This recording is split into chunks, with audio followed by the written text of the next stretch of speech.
Gospodarzowi zachorował koń. Wezwał weterynarza, weterynarz przyjechał, zbadał go, panie gospodarzu, tu trzeba temu koniowi dać po jednej takiej tabletce dziennie przez 3 dni. Jak to nie pomoże, to konia będzie trzeba było uśpić. Na drugi dzień gospodarz wstał, przyszedł do konia, dał mu tabletka, koń nic, poszedł, ale przyleciała świnia i loto koło tego konia: koń, stowej, bo cię chcą uśpić, stowej, a koń nic. Zaś na następny dzień gospodarz przyszedł, zaś ta tabletka, koń nie wstał, zaś świnia przyleciała: koń, wstowej, bo cię chcą ukatrupić. I zaś to samo. Trzeci dzień, zaś tabletka, ten poszedł i teraz świnia przyleciała: kurde, koń, wstawaj, bo jak ci kopna do zadku. I loto koło niego i w końcu podniosła go, jakoś pomogła mu wstać. I koń zdrowy poleciał.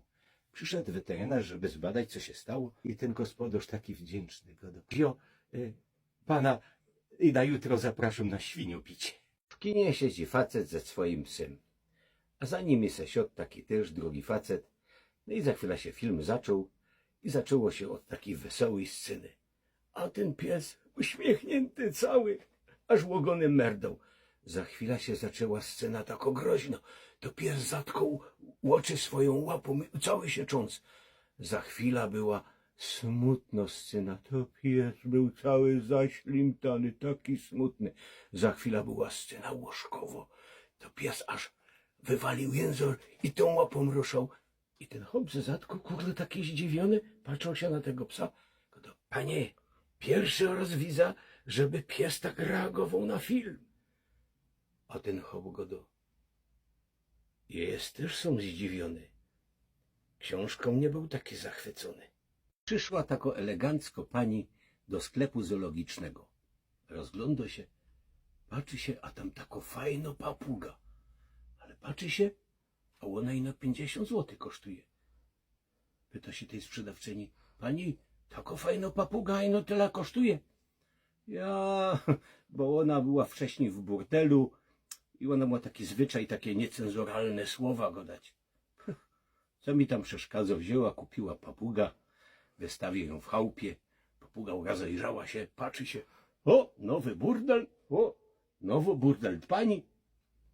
Za chwilę przyszły od niej córki: o, nowe panienki. Ale po jakimś czasie przyszedł chłop do domu i już z daleka: cześć, Rysiek. Taki gospodarz kupił sobie młodego koguta, no bo ten stary już coś tam nie domagał, na niego coś już tam kury narzekały. No, wsadził go tam do tego kurnika, a ten stary kogut go tam przywitał. No, widzisz, te kury, podobają ci się te kury? Ja, fajne. A tam były też zielononóżki. No, i się ten młody pyta: co mam pokazać, co to poradza? Nie, pomału, najpierw będziesz miał inny test.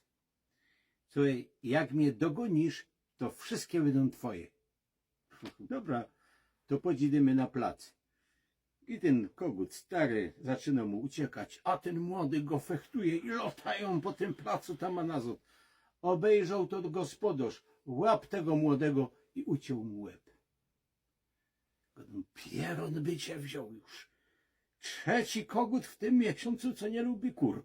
Jako paniusia szła do roboty, ale po drodze przechodziła koło takiego sklepu zoologicznego, a tam była taka papuga, co ona zaczepiała ludzi. No jak szła, to ta papuga: paniusio, odwróć się. Ona się odwróciła, a ona: jako szpetno baba.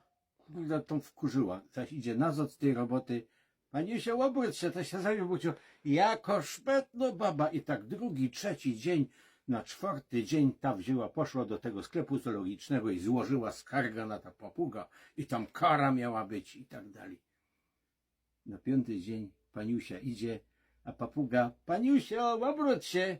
Ona się obróciła: ty wiesz co? Przez pustynia idzie zakonnik, ciepło jak pierun, praży, ledwo co idzie.